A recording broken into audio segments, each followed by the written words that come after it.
Hello everyone. I will be talking about GStreamer update on more on the embedded side. So it's really part 2 of Tim's talk. So Tim will give you like a general overhead. And as GStreamer, one of the key use cases is people making physical product TVs and stuff. I'm going to talk a lot about all these. So who am I?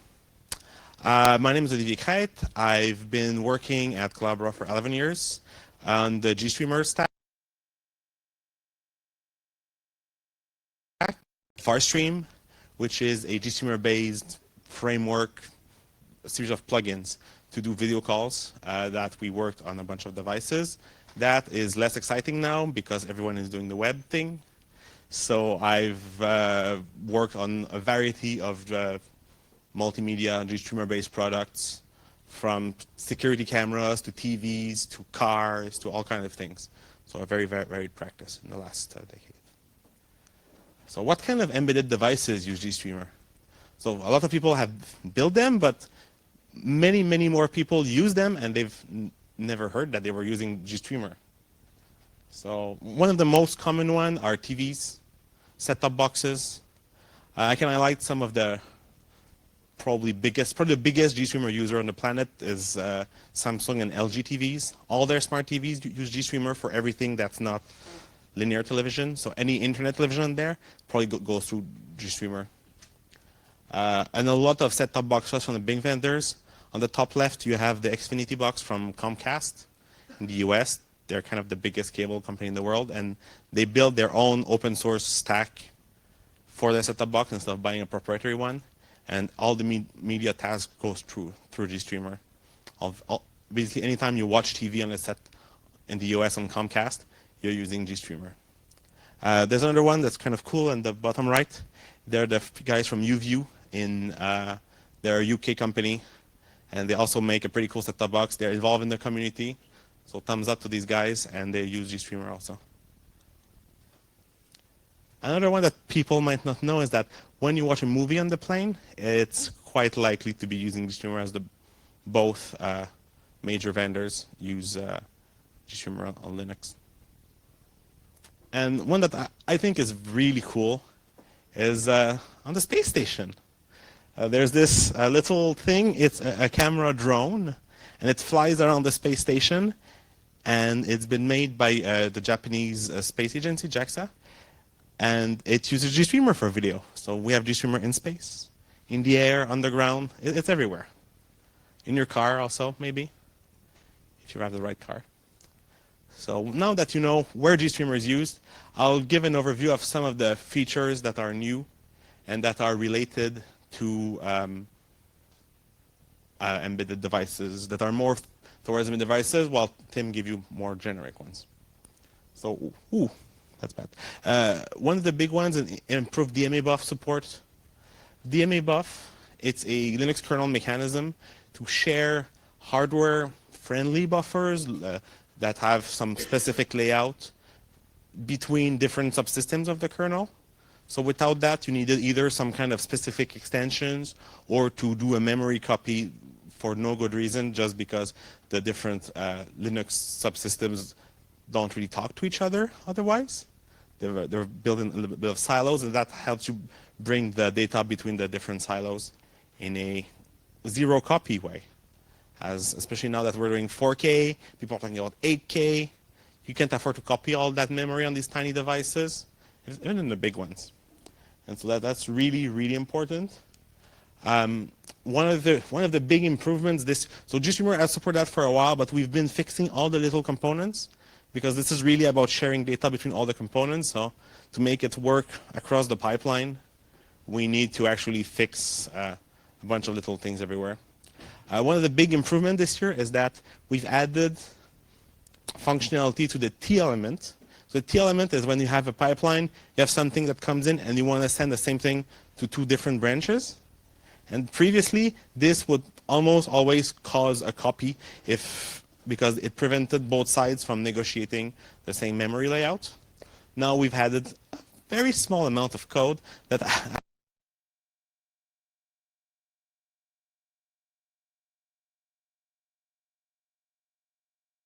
allows the way it's been intended, even though you send the same thing to two places. The typical example would be you're doing a video call, you have a camera and captures, you want to send to the encoder and send it to the display for preview. A very, very simple use case. That didn't work with zero copy without hacks, and now it just works out of the box. So that's a really huge improvement. Next is my mega slide about Video for Linux. Video for Linux is the Linux kernel API that everyone knows as the one for webcams, but it's also the API that is recommended for implementing hardware encoders and decoders on Linux. We have, GStreamer has probably the most complete support for this API, where, as far as I know, FFmpeg just had something merged recently, but as far as I know, we're the only ones that really implement all of the features. Different implementations, like the one in Chrome OS, they actually have one copy of the code for each different hardware with different quirks. We try to avoid that, and we tell the kernel driver maintainers to just fix their drivers and follow the API. So that's the big thing this year in that is the support for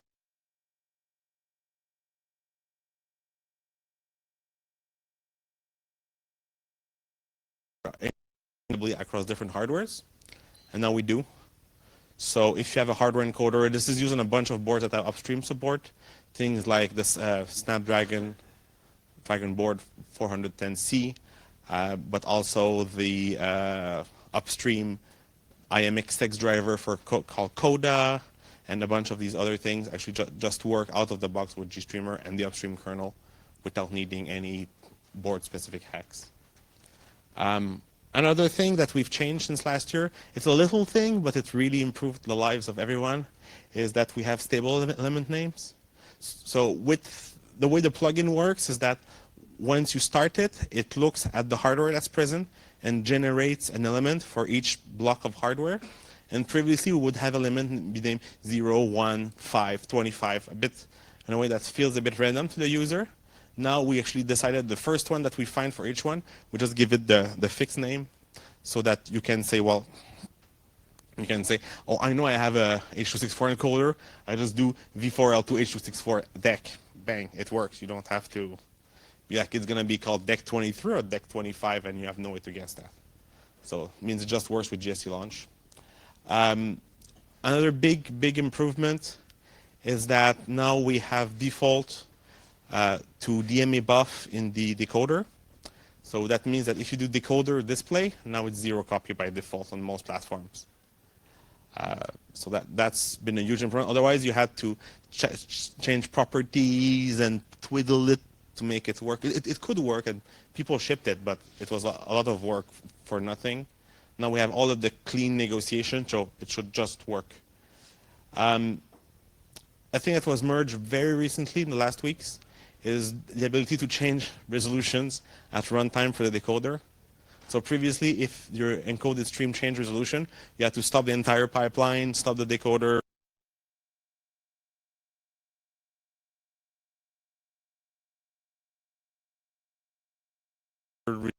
So this is really important for adaptive streaming, things like Dash and HLS, because as they adapt the bitrate, they often change resolutions.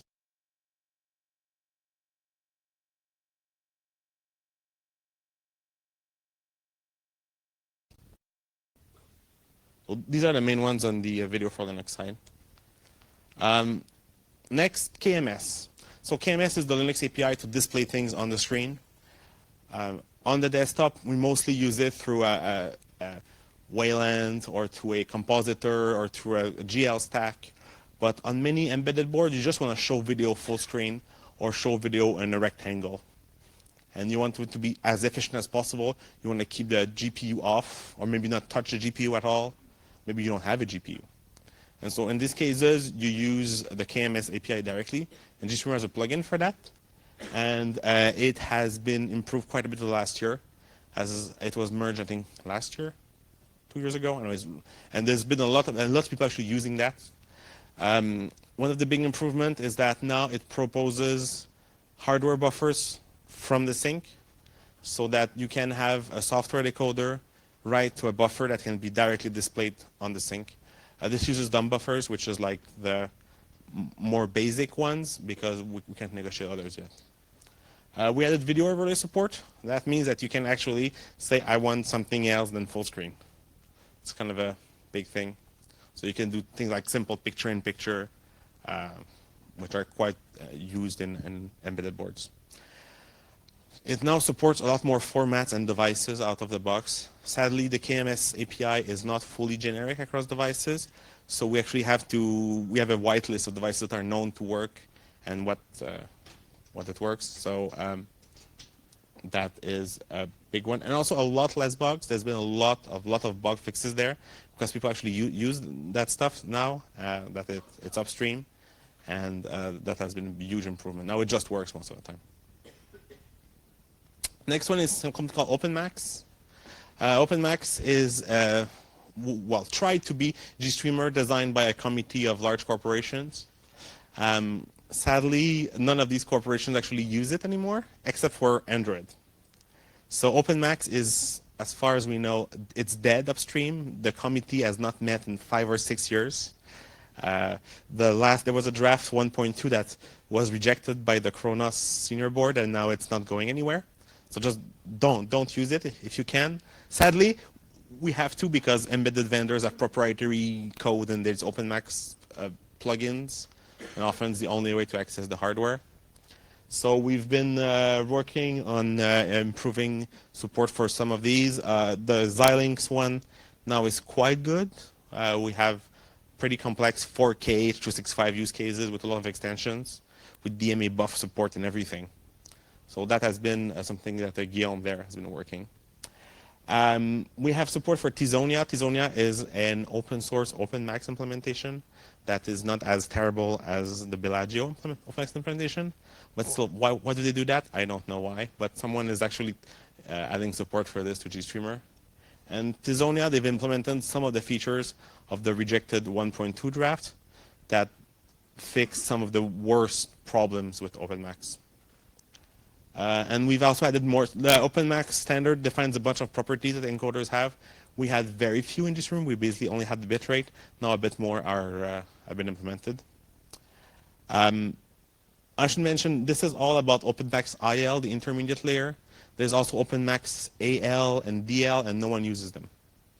So DL has never been implemented. The driver layer, device layer, and the AL application layer is actually implemented in Android, but I don't know if anyone actually uses that.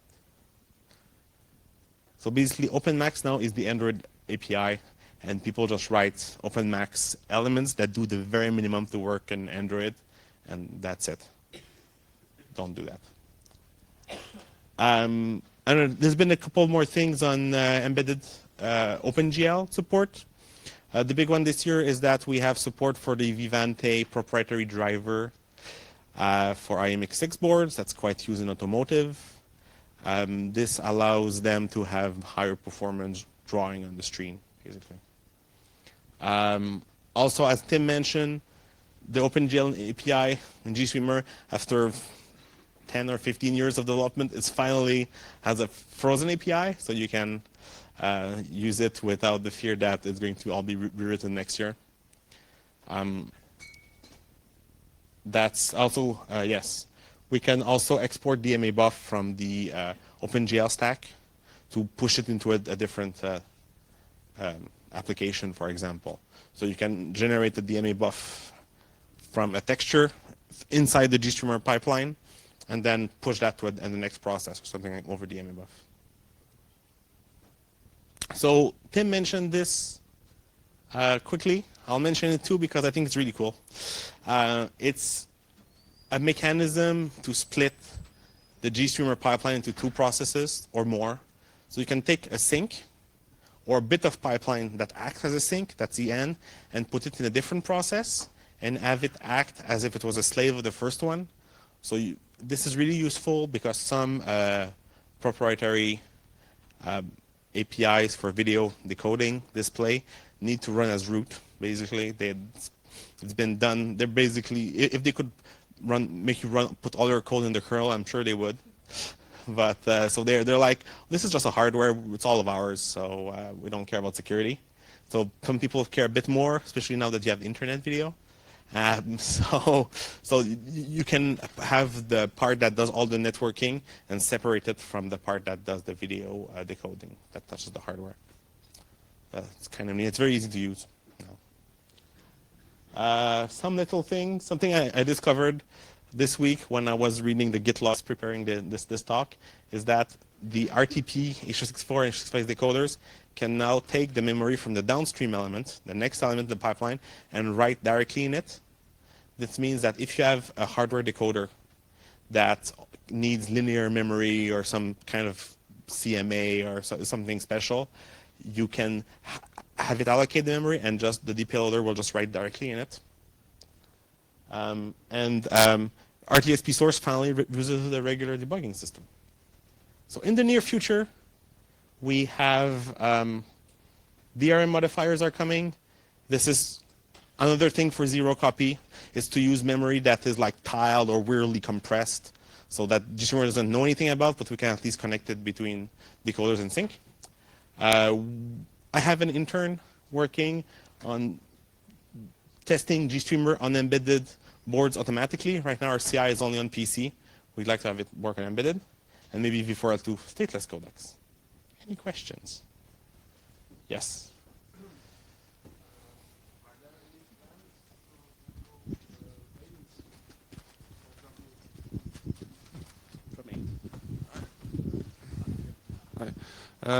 Are there plans to improve balancing, for example, to support multi-planar formats?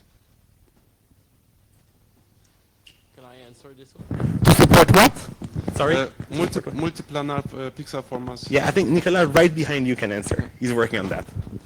So to support actually multi-planar support in Wayland Sync, we needed actually a Wayland compositor that supports it, which wasn't the case. And we just started recently with a bit of a hack in Weston, but it kind of works, so we started testing it. And it does, and it actually does support multi-FD if you have DMA buffs or multi-allocation. So it's already in place, and it should already be working in 112. If not, it's working in Git master. But we're actively working on that.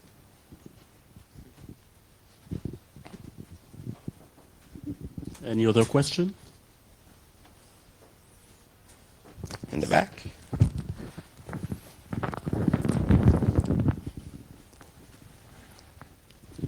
Hi, thanks for your talk. You mentioned OpenMax is dead, and I'm just curious what would be a replacement to focus on? So it depends what you use OpenMax for. There's kind of two things on OpenMax. There's OpenMax as a pipeline API, and that's GStreamer. But no one actually uses OpenMax like that as a codec, as an API for stateless codecs that have a large use space component. Right now, I will tell you there's no good answer. If Wim, the original architect of GStreamer, is working on something called Pipewire, and under there he has a plugin API, and I hope that can be a replacement. But right now, software for your codec if you need some user space code. Basically, I would recommend either to write the most simple API you can, and then be forced to wrap it in the different things like GStreamer, FFmpeg. Yeah. I don't have a good answer. Okay, thanks. Sorry. Any other question? But OpenMax makes everyone's life painful, so please don't do that. Yes, the Raspberry Pi also there. Basically, the hardware API is an IPC to a different device that is almost a one-to-one to OpenMax. So GST OMX was actually written for the Raspberry Pi at start.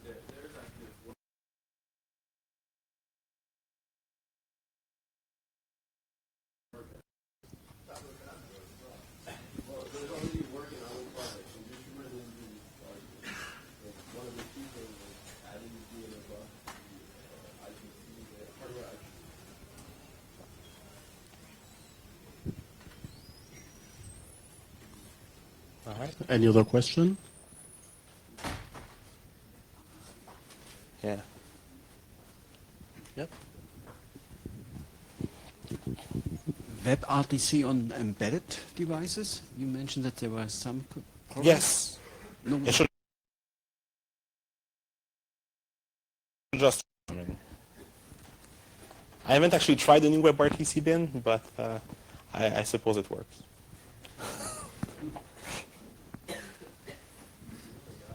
One last question? No? Well, thank you, Olivier. Thank you.